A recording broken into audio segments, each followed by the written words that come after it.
제가 올해 80을 넘기고 나니 사람들에게 자주 듣는 말이 있습니다.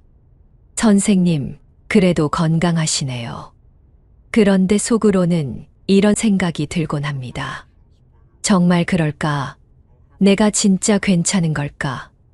사실, 나이를 먹는다는 건 단순히 숫자가 늘어나는 게 아니더군요.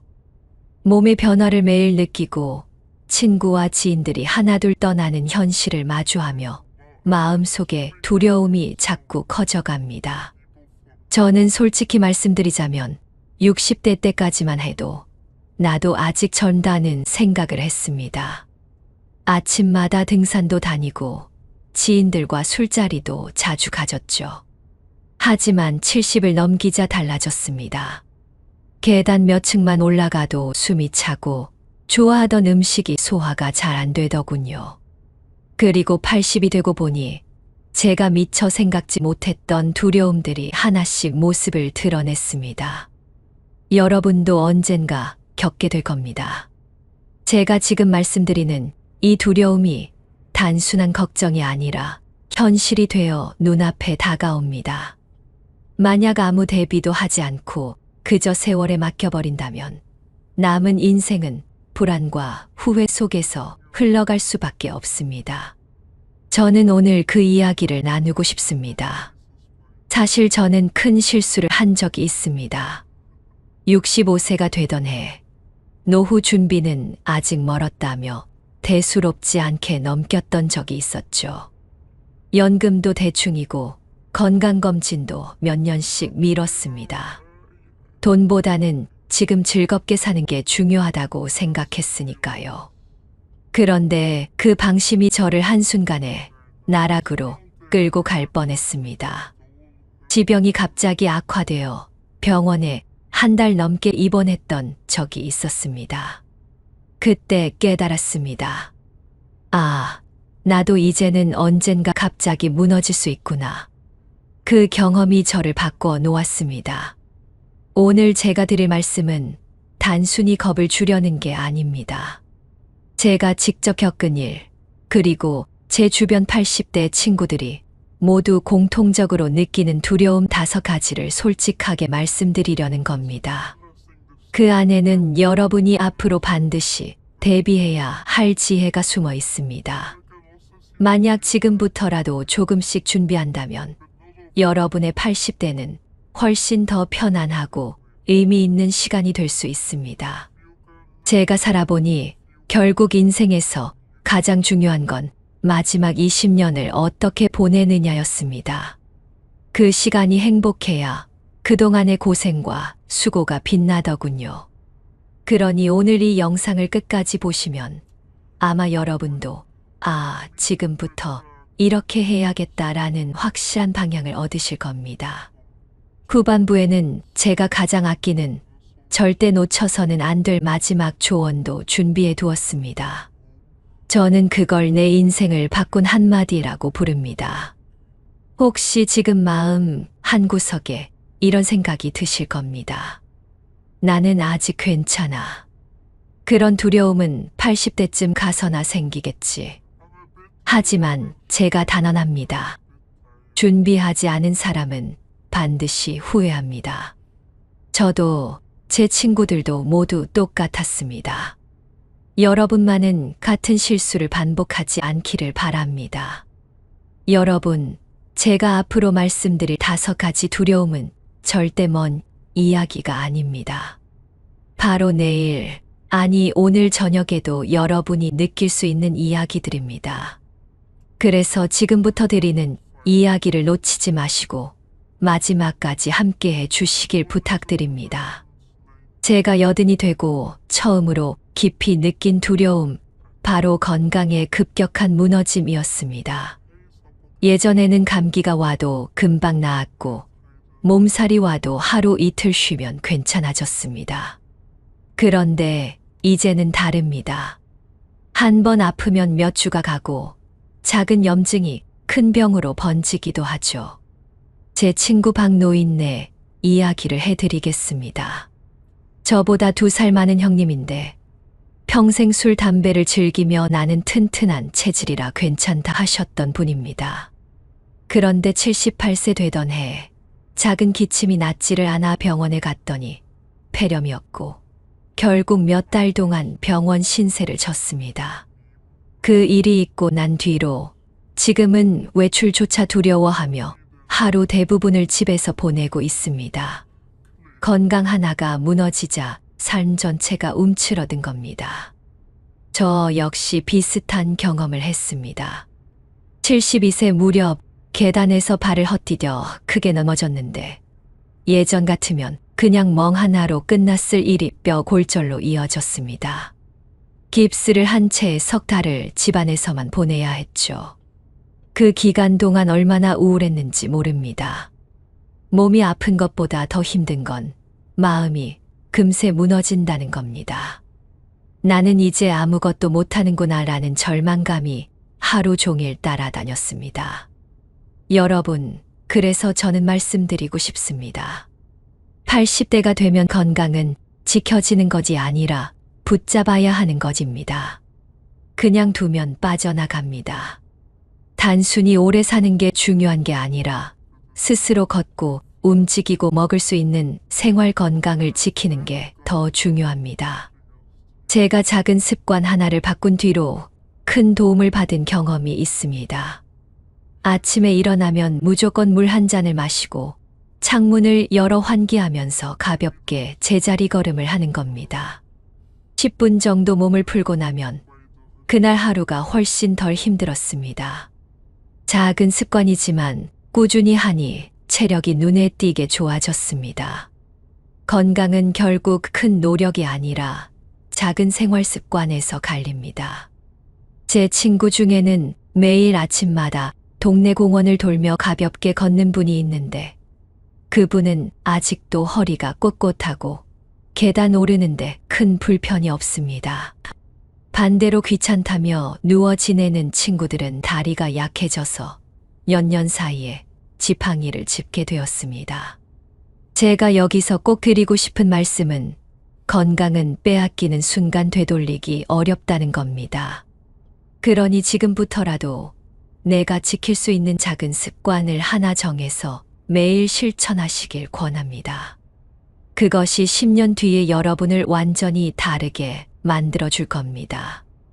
여러분, 잠시 이 이야기에서 쉬어가겠습니다. 혹시 지금 제 이야기가 공감되신다면 여기서 구독과 좋아요, 댓글, 공유 한번 눌러주시길 부탁드립니다. 왜냐하면 지금부터 말씀드릴 두 번째, 세 번째 두려움이야말로 오늘 이야기의 핵심이자 제가 가장 전하고 싶은 메시지이기 때문입니다. 영상 후반부에 제가 직접 겪고 평생 후회하며 깨달은 인생을 지탱하는 마지막 힘에 대한 조언도 준비되어 있습니다. 그러니 꼭 끝까지 함께해 주시기 바랍니다. 제가 80이 되고 두 번째로 크게 느낀 두려움은 외로움이었습니다. 젊었을 때는 가족, 직장, 친구들 덕분에 외롭다는 말을 꺼낼 틈도 없었습니다. 하지만 나이가 들수록 주변이 점점 비워지기 시작합니다. 은퇴 후 직장 동료들과의 인연은 서서히 끊기고 아이들은 각자의 가정을 꾸리며 바빠집니다. 친구들마저 하나둘 세상을 떠나고 나니 문득 집안에 나 혼자만 남아있는 시간이 길어졌습니다. 제가 기억하는 한 장면이 있습니다. 주말 저녁 큰아들이 가족과 함께 여행을 떠났다고 전화를 했습니다. 평소 같으면 다녀와라, 잘 쉬고 와라 하며 끊었을 텐데 그날따라 수화기를 내려놓자마자 집안이 유난히 조용했습니다. 텔레비전 소리가 허공에 울리는 것 같았고 부엌 시계 초침 소리마저 크게 들리더군요.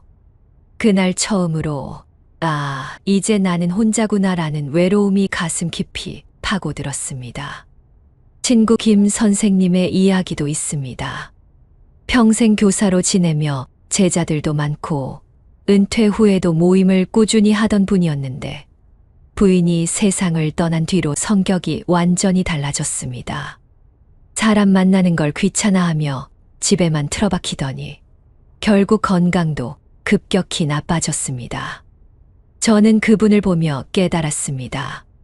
외로움은 단순히 마음이 허전한 게 아니라 몸까지 병들게 만든다는 사실을요. 저도 한때는 혼자가 익숙해진다고 스스로 위로했습니다. 하지만 시간이 지나면서 알게 된 건 사람은 결국 사람 속에서 살아야 한다는 진리였습니다. 그래서 일부러라도 동네 경로당에 가서 사람들과 이야기를 나누고 작은 모임에 나갔습니다. 그 과정에서 새로운 인연도 생기고 웃음소리도 다시 제 일상에 들어왔습니다. 혼자 있을 때는 웃을 일이 거의 없었는데 함께 있으니 억지로라도 웃게 되더군요.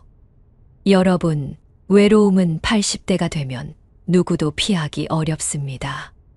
그렇다고 손 놓고 있을 수는 없습니다. 제가 드릴 수 있는 조언은 두 가지입니다. 첫째, 스스로 찾아 나서야 한다는 겁니다. 누가 불러주기를 기다리면 늦습니다. 둘째, 작은 인연도 소중히 여기라는 겁니다.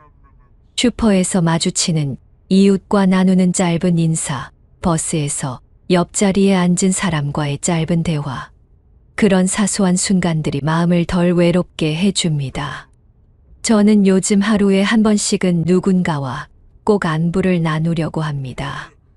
전화 한 통이라도 걸고 길에서 만난 이웃에게 미소라도 건넵니다. 그 작은 행동이 쌓이면 혼자 산다는 사실이 덜 무겁게 느껴집니다. 결국 사람을 살리는 건 사람이라는 걸 저는 이제야 뼈저리게 느낍니다. 80이 되어 세 번째로 제 마음을 크게 짓누른 건 바로 경제적인 두려움이었습니다. 은퇴하면 연금이 있으니 괜찮겠지라고 쉽게 생각했습니다. 하지만 막상 은퇴하고 보니 돈은 생각보다 빨리 줄어들고 생활비는 예상보다 많이 들어갔습니다. 병원비, 손주들 학원비 지원, 갑작스러운 경조사까지 겹치면 매달 나가는 돈이 눈덩이처럼 불어났습니다. 저는 한 번 크게 후회한 적이 있습니다. 60대 때 건강을 이유로 작은 가게라도 차려볼까 했는데 이 나이에 뭘 하겠냐는 생각에 미뤘습니다. 하지만 주변에서 비슷한 나이에도 소일거리 삼아 일하며 생활비를 보탠 친구들을 보니 그 결정이 얼마나 아쉬운지 모르겠습니다. 지금은 몸이 예전 같지 않아 새로운 일을 시작하기도 어렵습니다. 제 친구 박 씨 이야기도 해드리겠습니다. 평생 공장에서 성실히 일하다가 퇴직금을 받아 아들에게 큰 돈을 보탰습니다. 집을 장만해주고 나니 본인 통장은 텅 비었습니다. 그땐 자식이 잘 살면 자신도 든든하리라 믿었던 겁니다. 하지만 세상 일은 알 수 없습니다. 아들이 사업에 실패하면서 결국 박 씨 부부는 노후에 의지할 돈이 거의 남지 않게 되었고 생활이 크게 흔들렸습니다. 그분은 늘 저에게 노후 자금만큼은 누구에게도 다 맡기면 안 된다라고 말하곤 합니다. 저 역시도 몇 번 비슷한 위기를 겪으며 절실히 깨달았습니다. 노후의 경제적 두려움은 단순히 돈이 없다는 문제가 아닙니다. 마음의 평안을 송두리째 앗아가는 문제라는 겁니다. 통장에 얼마가 있느냐보다 앞으로도 꾸준히 들어올 수 있는 최소한의 수입이 있느냐가 더 중요합니다. 저는 늦게나마 작은 방법을 찾았습니다. 취미 삼아 하던 글쓰기를 계속 이어가면서 원고료를 받게 되었고 그 작은 돈이 저에게는 큰 힘이 되었습니다. 금액이 크진 않지만 스스로 벌어 쓴다는 사실이 자존심을 지켜주고 마음을 편하게 했습니다. 여러분께 드리고 싶은 조언은 이겁니다. 첫째, 작은 수입원이라도 꾸준히 만들라는 겁니다. 그것이 글쓰기든 공예든 아니면 작은 일자리든 상관없습니다. 둘째, 지출을 철저히 관리하라는 겁니다. 나이 들수록 새로운 수입은 줄지만 쓰는 건 마음만 먹으면 언제든 줄일 수 있습니다. 저는 매달 지출을 적어보며 꼭 필요한 것과 그렇지 않은 것을 구분합니다. 그 과정에서 내가 불필요하게 쓰던 게 이렇게 많았구나 하는 걸 깨닫게 됩니다. 노후 경제의 불안은 누구나 겪습니다. 하지만 중요한 건 조금이라도 내 힘으로 준비한다는 그 마음가짐입니다. 그 작은 차이가 여든 이후 삶의 안정을 크게 가릅니다. 여든을 넘어서 네 번째로 크게 느낀 두려움은 바로 몸이 내 마음대로 움직이지 않는 현실이었습니다.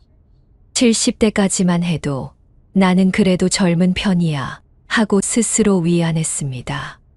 그런데 80대가 되고 나니 어느 날 갑자기 계단을 오르는 게 숨이 차고 손에 힘이 빠져 작은 물건조차 놓치는 일이 생기더군요. 그때 처음으로 내 몸이 예전 같지 않구나라는 걸 절실히 느꼈습니다. 저는 오래전부터 산책을 즐겼습니다. 하지만 82세 생일을 지나고 나니 예전처럼 1시간 이상 걷기가 힘들어졌습니다. 무릎이 아프고 금방 숨이 차올랐습니다. 산책을 마치고 집에 들어와서는 하루 종일 지쳐 누워 있어야 했습니다. 예전 같으면 쉬었다가 다시 일어났을 텐데 이젠 몸이 회복되는 속도가 확실히 늦어졌습니다. 제 아내의 경우도 마찬가지였습니다. 젊었을 때 늘 부지런하고 건강하던 사람이었는데 어느 순간 기억이 자꾸 흐려지면서 깜빡깜빡하는 일이 잦아졌습니다. 약속한 일을 잊어버리거나 가스불을 켜놓은 채 깜빡하는 일이 생기자 가족 모두가 긴장할 수밖에 없었습니다. 그 모습을 지켜보며 나도 언제든 저런 상황이 될 수 있구나라는 두려움이 엄습했습니다. 이런 두려움 속에서 제가 깨달은 건 몸이 늙는 건 막을 수 없어도 관리하는 건 우리의 몫이라는 사실입니다. 저는 늦게나마 작은 실천을 시작했습니다. 무릎 관절을 보호하기 위해 걷는 시간을 줄이고 대신 가볍게 집 안에서 스트레칭을 하고 있습니다. 또 기억을 지키기 위해 매일 일기를 쓰고 신문 기사를 소리 내어 읽습니다. 한 친구는 치매를 막기 위해 그림을 배우기 시작했는데 놀랍게도 집중력이 좋아지고 마음이 한결 밝아졌다고 합니다. 또 다른 지인은 동네 작은 텃밭을 가꾸면서 몸을 움직이고 흙을 만지며 정신적인 안정까지 얻고 있습니다. 저는 이렇게 말하고 싶습니다. 몸은 언젠가 약해지지만 그 속도를 늦출 수는 있다는 겁니다. 하루 10분이라도 움직이는 습관, 하루 한 장이라도 책을 읽는 습관이 쌓이면 분명히 5년, 10년 뒤 우리의 삶을 다르게 만듭니다. 그리고 더 중요한 건 체념하지 않는 마음입니다. 나이 들수록 이제 늦었어라는 말이 습관처럼 나오지만 저는 이제라도 시작하면 된다고 믿습니다. 작게라도 내 몸을 챙기는 그 순간부터 두려움은 조금씩 줄어듭니다. 여든을 지나면서 저는 후배 세대에게 꼭 하고 싶은 말이 생겼습니다. 마치 오래된 편지를 꺼내듯 제 마음을 담아 전하고 싶습니다. 사랑하는 후배 여러분, 저는 지금까지 살아오며 세상이 빠르게 변하는 걸 지켜봤습니다. 손편지에서 휴대폰으로, 흑백 텔레비전에서 스마트폰으로, 느린 기차에서 고속열차로. 세상은 이렇게 달라졌지만 사람 마음의 근본은 달라지지 않았습니다. 누구나 외롭고, 누구나 건강을 잃을까 두렵고, 누구나 사랑받고 싶어 합니다. 저는 젊었을 때 건강이 영원할 거라 믿었습니다. 하지만 지금은 하루하루 몸이 다르게 느껴집니다. 그래서 여러분께 말씀드리고 싶습니다. 건강을 잃기 전에 미리 지켜야 한다는 것. 조금 피곤하다고 대수롭지 않게 넘기지 마세요. 꾸준한 운동, 규칙적인 생활, 그리고 마음의 안정을 주는 습관은 나이 들어서야 그 진가를 발휘합니다. 그리고 또 하나, 사람을 소중히 여기라는 말을 꼭 드리고 싶습니다. 저는 지금도 기억합니다. 젊은 날에는 돈을 벌고 성과를 내는 게 가장 중요하다고 생각했습니다. 그래서 친구와의 약속을 자주 미루고 가족과의 시간을 뒤로 미뤘습니다. 그런데 80이 넘은 지금 제 곁에 남아있는 건 결국 사람뿐입니다. 따뜻하게 안부를 물어주는 친구, 손주들의 웃음소리, 아내의 잔소리 같은 일상. 이런 것들이 진짜 보물이라는 걸 깨달았습니다. 여러분, 마음이 허전할 때는 누군가에게 먼저 연락해 보세요. 잘 지내니? 라는 짧은 한마디가 관계를 다시 이어주고 외로운 마음을 덜어줍니다. 저도 몇 년 전 용기를 내어 오랫동안 연락하지 못한 동창에게 전화를 걸었습니다. 그 친구는 놀라면서도 무척 반가워했지요. 지금은 그 인연 덕분에 함께 동네 작은 모임을 만들어 서로에게 큰 힘이 되고 있습니다. 마지막으로 전하고 싶은 건 자신을 미워하지 말라는 겁니다. 나이 들수록 내가 왜 이렇게 됐을까? 내 인생은 실패한 걸까 하는 후회가 자주 찾아옵니다. 하지만 제가 배운 건 후회 속에서도 다시 시작할 수 있다는 사실입니다. 우리는 아직 살아있고 살아있는 동안은 배울 수도 나눌 수도 있습니다. 후배 여러분, 저는 여러분이 저보다 더 건강하고 더 행복하고 더 따뜻한 노후를 맞이하길 진심으로 바랍니다. 그래서 오늘 이 편지를 전합니다. 나중에 저처럼 두려움에 떨지 않도록 지금부터 준비하시길 바랍니다. 작은 실천 하나가 미래에 큰 힘이 된다는 걸 꼭 기억해 주세요. 이제 제 이야기를 마무리할 시간이 된 것 같습니다. 80이 넘고 나니 하루하루가 참 소중합니다. 눈을 뜨고 햇살을 맞으며 여전히 숨 쉬고 있다는 사실만으로도 감사한 마음이 듭니다. 하지만 동시에 저는 이렇게 묻곤 합니다. 내가 오늘 하루를 어떻게 살아야 후회하지 않을까? 제가 깨달은 5가지 현실은 사실 누구에게나 찾아옵니다. 몸은 점점 약해지고 친구는 하나둘 떠나며 경제적 여유는 줄어듭니다. 외로움은 커지고 삶의 의미를 잃을 때도 있습니다. 이것이 80대의 현실입니다. 하지만 여러분, 이 5가지가 끝을 의미하는 건 아닙니다. 오히려 우리에게 주어진 또 다른 기회일 수 있습니다. 저는 건강을 잃어가면서도 작은 운동을 통해 다시 희망을 찾았습니다. 친구를 잃고 난 뒤 남아있는 인연을 붙잡으며 외로움을 덜 수 있었습니다. 경제적으로 여유롭지 않아도 마음을 나누고 소소한 행복을 찾는 방법을 배웠습니다. 결국 삶을 무너뜨리는 건 상황이 아니라 포기하는 우리의 마음이라는 걸 알게 됐습니다. 여러분도 언젠가 80을 맞이하게 될 겁니다. 그때 두려움만 남는 것이 아니라 준비된 지혜와 따뜻한 관계, 스스로를 사랑하는 용기가 남기를 바랍니다. 그래서 지금 이 영상을 끝까지 보신 여러분께 꼭 드리고 싶은 교훈은 이것입니다. 우리는 늙어가는 것이 아니라 다른 계절을 맞이하는 것이다. 봄이 가고 여름이 오듯 젊음이 가면 노년이 옵니다. 하지만 노년은 결코 쇠퇴가 아니라 또 다른 성장의 계절입니다. 눈부신 속도는 잃었지만 대신 깊은 울림과 따뜻한 온기를 얻을 수 있습니다. 마지막으로 여러분께 간절히 부탁드리고 싶습니다. 오늘 영상을 보시고 마음에 남는 부분이 있다면 꼭 실천해 보세요. 작은 실천이 미래를 바꿉니다.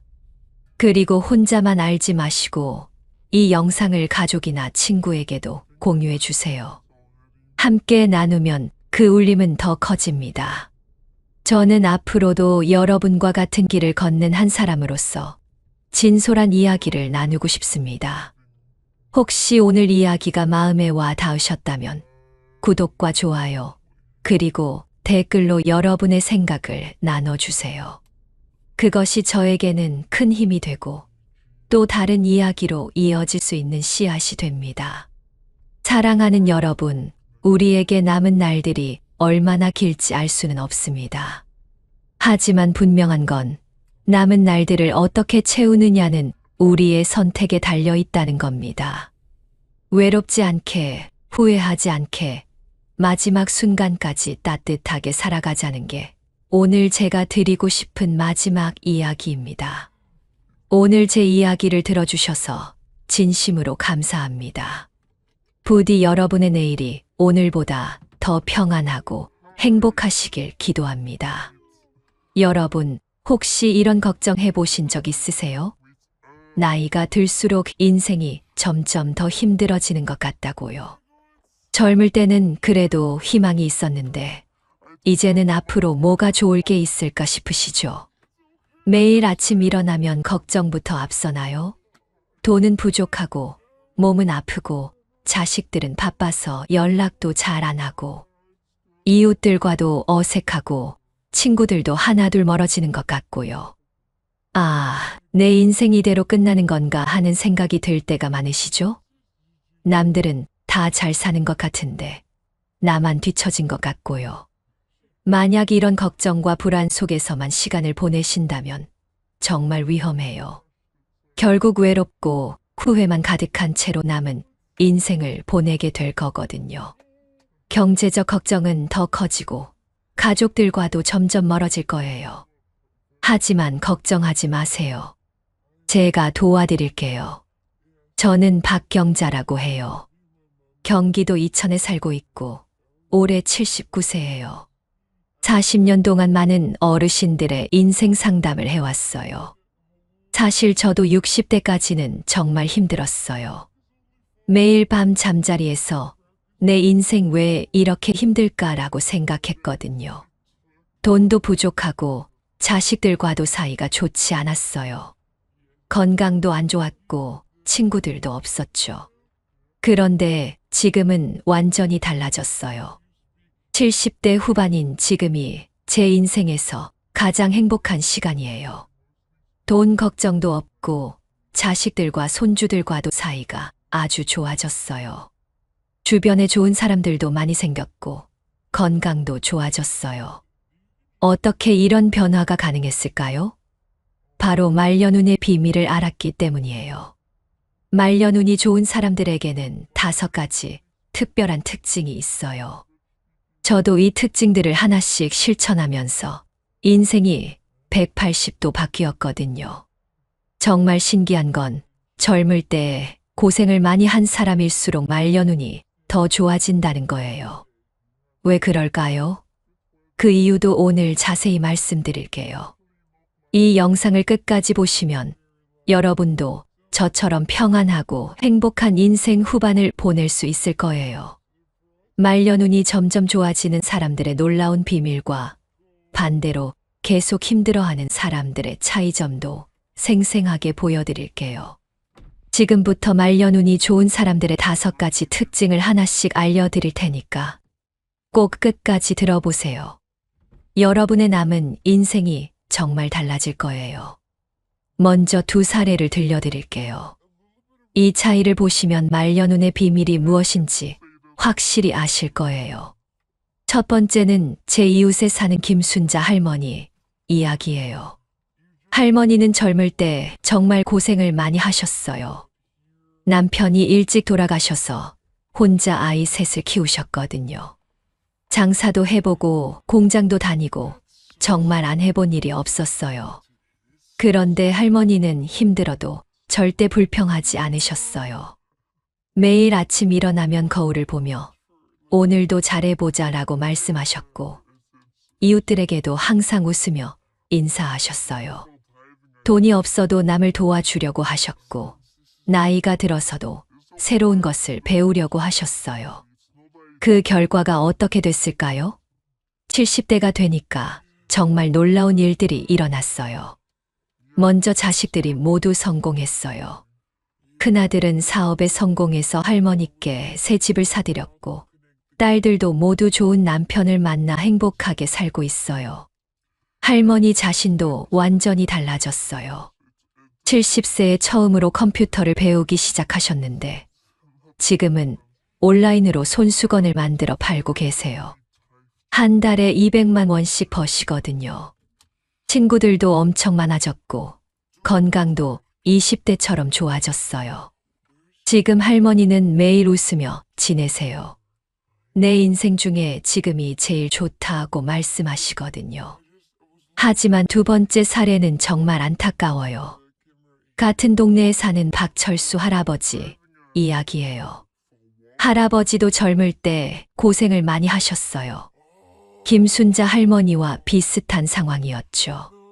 그런데 할아버지는 늘 불평만 하셨어요. 세상이 왜 이렇게 불공평하냐, 나만 왜 이렇게 힘드냐고 매일 투덜거리셨어요. 이웃들과도 자주 싸우셨고 새로운 것을 배우는 것도 나이 들어서 뭘 배우냐며 거부하셨어요. 가족들에게도 항상 화를 내셨어요. 자식들이 찾아와도 너희들은 나를 신경 쓰지 않는다고 불평하셨거든요. 돈이 생겨도 이게 뭐가 되냐며 불만만 표현하셨어요. 그 결과는 어떻게 됐을까요? 지금 할아버지는 완전히 혼자세요. 자식들은 연락도 잘 안 하고 친구도 없어요. 건강도 많이 안 좋아지셨고 경제적으로도 어려워요. 매일 집에서 혼자 TV만 보시면서 내 인생 왜 이렇게 되었나라고 후회하고 계세요. 정말 안타까운 일이죠. 이 두 분의 차이가 무엇일까요? 똑같이 고생을 했는데 왜 결과가 이렇게 다를까요? 바로 마음가짐과 행동이 달랐기 때문이에요. 김순자 할머니는 힘들어도 긍정적으로 생각하고 남을 도우려고 하고 계속 배우려고 하셨어요. 반대로 박철수 할아버지는 불평만 하고 남을 탓하고 새로운 것을 거부하셨거든요. 자, 이제 말년운이 좋은 사람들의 첫 번째 특징을 알려드릴게요. 이것만 알아도 여러분의 인생이 달라질 거예요. 첫 번째 특징은 바로 젊을 때 고생을 감사하게 받아들이는 것이에요. 이상하게 들릴 수도 있겠지만 정말 중요한 비밀이거든요. 대부분의 사람들은 젊을 때 힘들었던 일을 생각하면 화가 나요. 왜 나만 이렇게 고생했을까? 다른 사람들은 편하게 살았는데 라고 생각하죠. 하지만 말년운이 좋은 사람들은 다르게 생각해요. 제가 직접 경험한 이야기를 들려드릴게요. 저는 30대의 남편과 함께 작은 가게를 운영했어요. 그런데 사업이 잘 안 돼서 빚을 많이 졌거든요. 하루 종일 일해도 돈이 부족했고 밤에는 걱정 때문에 잠도 못 잤어요. 그때는 정말 원망스러웠어요. 왜 우리만 이렇게 힘들까? 다른 사람들은 쉽게 돈을 버는 것 같은데 라고 생각했거든요. 하지만 나중에 깨달았어요. 그 고생이 제게 정말 큰 선물이었다는 것을요. 왜 그럴까요? 고생을 하면서 저는 많은 것을 배웠어요. 돈의 소중함을 알게 됐고 사람들의 마음을 이해하게 됐어요. 어려운 일이 생겨도 포기하지 않는 힘도 생겼죠. 특히 사람을 보는 눈이 생겼어요. 진짜 좋은 사람과 나쁜 사람을 구분할 수 있게 됐거든요. 이런 경험이 없었다면 나중에 더 큰 실수를 했을 거예요. 제 친구 중에 젊을 때 정말 편하게 산 사람이 있어요. 부모님이 돈이 많아서 원하는 것은 다 할 수 있었거든요. 그런데 나이가 들면서 오히려 힘들어졌어요. 세상이 얼마나 어려운지 몰랐기 때문에 작은 문제만 생겨도 무너져 버렸거든요. 반대로 젊을 때 고생한 사람들은 어떤 어려움이 와도 잘 견뎌내요.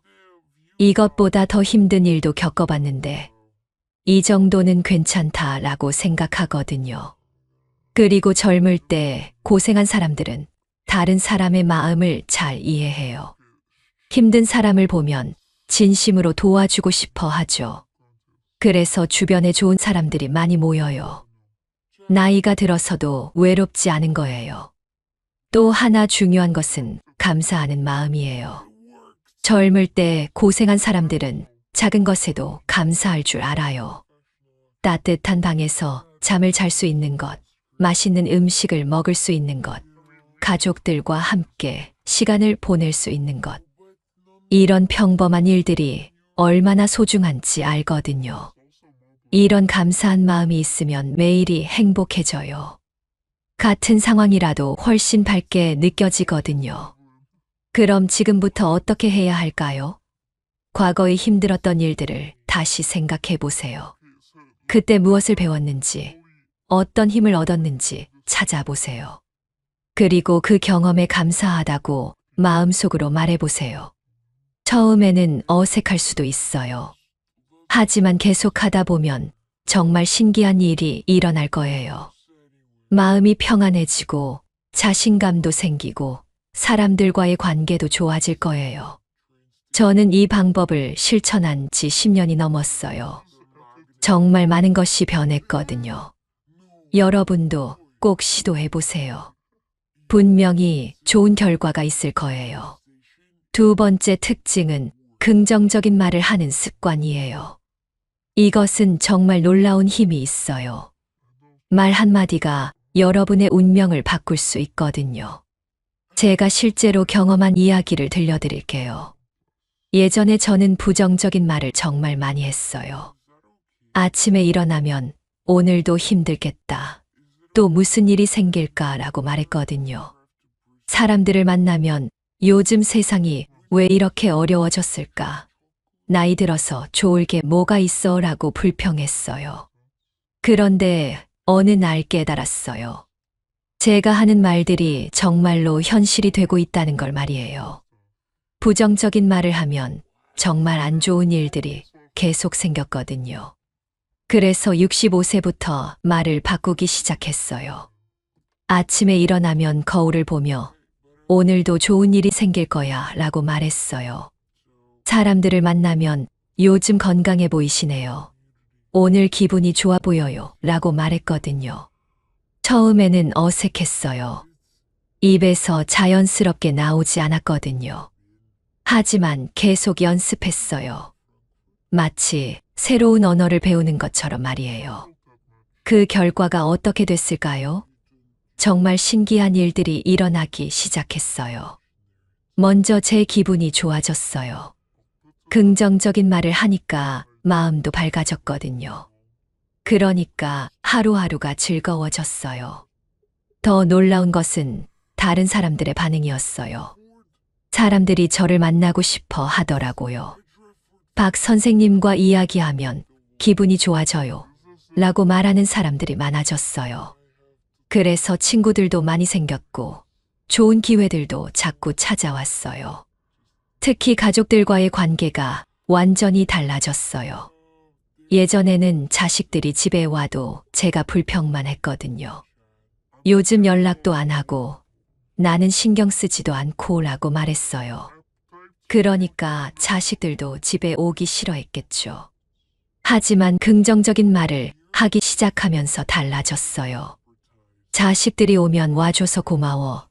너희 덕분에 행복해 라고 말했어요. 그러니까 자식들도 더 자주 오게 됐고 우리 관계가 훨씬 좋아졌어요. 손주들도 마찬가지예요. 예전에는 요즘 애들은 버릇이 없어 라고 말했는데 이제는 우리 손주가 제일 착해 라고 말해요. 그러니까 손주들도 저를 더 좋아하게 됐어요. 경제적인 면에서도 변화가 있었어요. 긍정적인 말을 하니까 사람들이 저를 믿게 됐거든요. 그래서 좋은 일자리도 소개받고 돈을 벌 기회도 많아졌어요. 건강도 좋아졌어요. 의사 선생님이 어르신이 요즘 되게 밝아 보이시네요. 건강도 많이 좋아지셨어요. 라고 말씀하시더라고요. 과학자들도 이런 것을 연구했대요. 긍정적인 말을 하면 뇌에서 좋은 호르몬이 나온다고 해요. 그래서 몸도 건강해지고 마음도 행복해지고 인간관계도 좋아진다고 하더라고요. 그럼 어떤 말들을 해야 할까요? 아침에 일어나면 오늘도 좋은 하루가 될 거야 라고 말해보세요. 거울을 보며 나는 멋있어. 나는 사랑받을 만한 사람이야 라고 말해보세요. 다른 사람들에게는 오늘 기분 좋아 보이시네요. 건강해 보이세요. 덕분에 기분이 좋아져요 라고 말해보세요. 가족들에게는 고마워, 사랑해, 자랑스러워 라고 말해보세요. 힘든 일이 생겨도 이것도 지나갈 거야. 분명히 좋은 결과가 있을 거야 라고 말해보세요. 처음에는 어색하겠지만 계속 하다 보면 자연스러워질 거예요. 그리고 부정적인 말은 절대 하지 마세요. 나는 운이 없어. 세상이 불공평해. 나이 들어서 뭘 해 같은 말들은 여러분의 운을 막는 거예요. 저는 이런 말 습관을 바꾼 지 14년이 됐어요. 정말 인생이 완전히 달라졌거든요. 여러분도 오늘부터 당장 시작해보세요. 놀라운 변화를 경험하실 거예요. 세 번째 특징은 새로운 것을 배우고 사람들과 좋은 관계를 만드는 것이에요. 이것이 말년운에서 가장 중요한 부분이라고 할 수 있어요. 많은 사람들이 나이가 들면 이제 늦었어. 뭘 새로 배워라고 생각해요. 하지만 이런 생각이 바로 말년운을 막는 거예요. 반대로 계속 배우려고 하는 사람들은 나이가 들수록 더 행복해져요. 제가 70세에 처음으로 컴퓨터를 배운 이야기를 들려드릴게요. 그때 주변 사람들이 모두 말렸어요. 70살에 무슨 컴퓨터를 배워. 늙은이가 그런 걸 할 수 있겠어 라고 말했거든요. 하지만 저는 포기하지 않았어요. 동네 문화센터에 가서 컴퓨터 수업을 신청했어요. 처음에는 정말 어려웠어요. 젊은 사람들은 금방 따라하는데 저는 한 번 들어도 기억이 안 났거든요. 그래도 계속했어요. 집에서도 연습하고 모르는 것은 선생님께 계속 물어봤어요. 6개월 정도 지나니까 조금씩 할 수 있게 됐어요. 그 다음에는 인터넷을 배웠어요. 처음에 인터넷을 켰을 때의 그 기분을 지금도 기억해요. 온 세상과 연결된 느낌이었거든요. 멀리 사는 친구들과도 연락할 수 있고 궁금한 것들을 바로 찾아볼 수 있었어요. 그 다음에는 더 놀라운 일이 일어났어요. 인터넷에서 같은 취미를 가진 사람들을 만나게 된 거예요. 저는 뜨개질을 좋아하는데 온라인에서 뜨개질을 좋아하는 할머니들과 친구가 됐어요. 그 할머니들과 만나서 뜨개질 모임도 만들었어요. 일주일에 한 번씩 만나서 뜨개질도 하고 이야기도 나누고 맛있는 것도 먹어요. 정말 즐거운 시간이에요. 더 신기한 것은 그 뜨개질 실력이 돈이 된다는 거예요. 인터넷에서 제가 만든 물건들을 팔기 시작했거든요. 처음에는 한 달에 10만 원 정도 벌었는데 지금은 200만 원씩 벌어요. 이런 일이 가능했던 이유는 새로운 것을 배우려고 했기 때문이에요. 만약 나이 들어서 뭘 배워라고 생각했다면 지금도 집에서 혼자 TV만 보고 있었을 거예요. 제 친구 정말 순 할머니 이야기도 들려드릴게요. 할머니는 75세에 영어를 배우기 시작하셨어요. 평생 영어 한마디도 못 하셨는데 갑자기 영어를 배우고 싶다고 하시더라고요. 주변에서 모두 말렸어요. 75세에 무슨 영어를 배워라고 했죠. 하지만 할머니는 동네 영어학원에 다니기 시작하셨어요. 처음에는 알파벳부터 배우셨거든요. 3년 동안 열심히 배우셨어요. 지금은 외국인 관광객들과 간단한 대화도 할 수 있어요. 그리고 영어를 배우는 할머니, 할아버지들 모임을 만드셨어요. 그 모임이 지금은 100명이 넘어요. 더 놀라운 것은 할머니가 그 모임의 회장이 되셨다는 거예요. 영어 공부도 하고 여행도 가고 봉사활동도 해요. 할머니 말씀이 내 인생에서 지금이 가장 바쁘고 즐거워라고 하시더라고요. 사람들과의 관계도 정말 중요해요. 나이가 들수록 혼자 있는 시간이 많아지잖아요. 그럴 때 좋은 사람들과 함께 시간을 보내면 외롭지 않아요. 하지만 좋은 관계를 만들려면 먼저 내가 좋은 사람이 되어야 해요. 다른 사람들을 도와주고 따뜻하게 대하고 함께 즐거운 시간을 보내려고 노력해야 해요. 제가 뜨개질 모임을 만들 때도 그랬어요. 제가 먼저 다른 할머니들을 도와드렸어요. 뜨개질을 못하는 분들께 가르쳐 드리고 재료도 나누어 주고 맛있는 간식도 가져갔어요. 그러니까 할머니들이 저를 좋아하게 됐고 모임도 잘 되었어요. 그럼 어떻게 시작해야 할까요? 먼저 배우고 싶었던 것을 하나 정해보세요. 컴퓨터든 영어든 요리든 뭐든 좋아요. 그리고 그것을 배울 수 있는 곳을 찾아보세요. 동네 문화센터나 평생교육원에 가면 여러 가지 수업이 있어요. 처음에는 어려울 거예요. 하지만 포기하지 마세요. 천천히 해도 괜찮아요. 중요한 것은 계속하는 거예요. 그러면 분명히 재미있어질 거고 새로운 친구들도 만날 수 있을 거예요. 네 번째 특징은 자기 자신을 믿는 힘이에요. 이것이 없으면 다른 모든 것이 소용없어요. 자신을 믿지 못하는 사람은 아무리 좋은 기회가 와도 잡을 수 없거든요. 저도 예전에는 자신감이 정말 없었어요. 나는 별로야. 나는 운이 없어. 나는 아무것도 할 수 없어 라고 생각했거든요. 그러니까 무슨 일을 하려고 해도 내가 할 수 있을까라는 생각부터 들었어요. 특히 60대 초반에 정말 힘든 시기가 있었어요. 건강도 안 좋았고 경제적으로도 어려웠어요. 그때 정말 자신감이 바닥까지 떨어졌거든요. 내 인생은 이제 끝났구나라고 생각했어요. 하지만 어느 날 깨달았어요. 지금까지 제가 겪어온 모든 어려움을 다 견뎌냈다는 걸 말이에요. 가난도 견뎌냈고 남편이 돌아가신 슬픔도 견뎌냈고 사업 실패도 견뎌냈거든요. 그때 생각했어요. 이렇게 어려운 일들을 다 견뎌낸 내가 못할 일이 뭐가 있을까? 그러면서 조금씩 자신감이 생기기 시작했어요. 제가 자신감을 기르기 위해 한 방법을 알려드릴게요. 먼저 종이에 제가 지금까지 해낸 일들을 다 적어봤어요. 아이들을 키운 것, 남편을 간병한 것, 힘든 시기를 견뎌낸 것, 이런 것들을 다 적었거든요. 그리고 매일 아침 그 목록을 읽으면서 나는 이런 일들을 다 해낸 사람이야 라고 말했어요.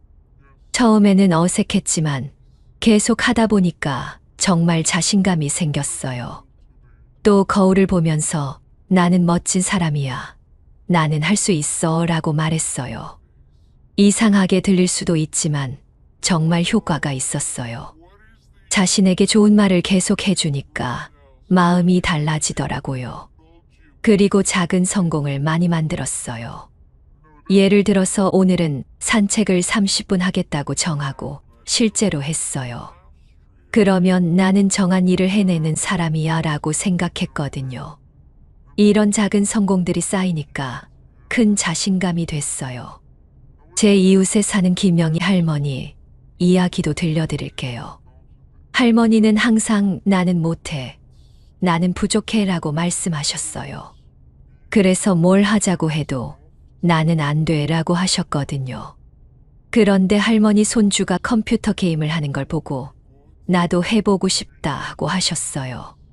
하지만 나는 못할 거야 라고 말씀하시더라고요. 그래서 제가 할머니도 충분히 할 수 있어요 라고 격려해드렸어요.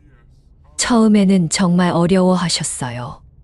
마우스 잡는 것도 어색하고 버튼 누르는 것도 힘들어 하셨거든요. 하지만 포기하지 않고 계속 하셨어요. 한 달 정도 지나니까 간단한 게임은 할 수 있게 되셨어요. 그때 할머니 표정이 정말 밝아지더라고요. 내가 이런 것도 할 수 있구나 라고 말씀하시면서요. 그 후로 할머니가 완전히 달라지셨어요. 나도 할 수 있어 라는 말을 자주 하시게 됐고 새로운 것에 도전하는 것을 두려워하지 않으시게 됐어요. 지금은 스마트폰도 잘 쓰시고 온라인 쇼핑도 하세요. 자신감이 생기면 정말 놀라운 일들이 일어나요. 먼저 행동력이 생겨요. 해볼까 말까 고민하지 않고 바로 시작하게 돼요. 그러니까 좋은 기회들을 놓치지 않아요. 또 다른 사람들도 달리 보게 돼요. 자신감 있는 사람에게는 사람들이 자연스럽게 끌려요. 저분은 뭔가 다르다는 느낌을 받거든요. 그래서 좋은 사람들이 많이 모여요. 실패를 두려워하지도 않게 돼요. 실패해도 괜찮아. 다시 하면 되라고 생각하니까 더 많은 것에 도전할 수 있어요. 그러면 성공할 확률도 높아지죠. 건강도 좋아져요. 자신감이 있으면 스트레스를 덜 받거든요. 마음이 편안하니까 몸도 건강해져요. 그럼 어떻게 자신감을 기를 수 있을까요? 먼저 자신의 장점을 찾아보세요. 아무리 작은 것이라도 좋아요. 요리를 잘한다, 사람들과 이야기하는 걸 좋아한다. 이런 것들도 다 장점이에요. 그리고 매일 자신에게 좋은 말을 해주세요. 나는 소중한 사람이야. 나는 사랑받을 만한 사람이야 라고 말해보세요. 과거의 성공 경험을 기억해 보세요. 아이를 키운 것, 어려운 시기를 견뎌낸 것, 이런 것들이 다 여러분의 능력을 보여주는 거예요. 그리고 작은 목표를 정하고 실천해 보세요. 오늘은 책을 10페이지 읽겠다. 산책을 20분 하겠다. 이런 작은 것부터 시작하세요. 이런 작은 성공들이 쌓이면 큰 자신감이 될 거예요. 자신감은 하루아침에 생기지 않아요. 하지만 매일 조금씩 노력하면 분명히 생길 거예요. 저도 그렇게 해서 지금의 자신감을 얻었거든요. 여러분도 꼭 해보세요. 5번째이자 마지막 특징은 좋은 사람들과 함께하고 나쁜 사람들과는 거리두기예요. 이것이 말년운을 결정하는 가장 중요한 비결이라고 할 수 있어요. 나이가 들수록 사람이 정말 중요해져요. 돈이 많아도 좋은 사람이 없으면 외롭고, 건강해도 함께할 사람이 없으면 의미가 없거든요. 반대로 좋은 사람들이 있으면 어려운 일이 생겨도 힘이 나요. 저도 예전에는 사람을 가리지 않았어요. 누구든 친하게 지내려고 했거든요. 그런데 그게 잘못이었어요.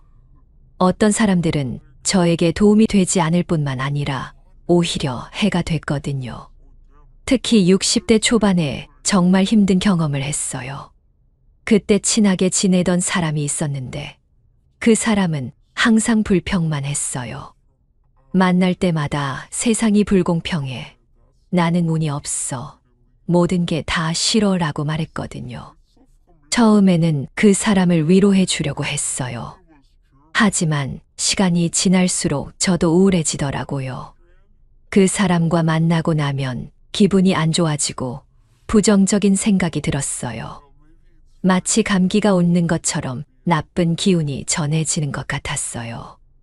그래서 용기를 내서 그 사람과 거리를 두기 시작했어요.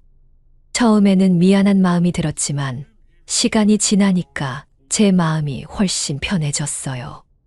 그리고 좋은 사람들을 만날 수 있는 시간과 마음의 여유가 생겼어요. 반대로 저에게 좋은 영향을 주는 사람들과는 더 가까워지려고 노력했어요.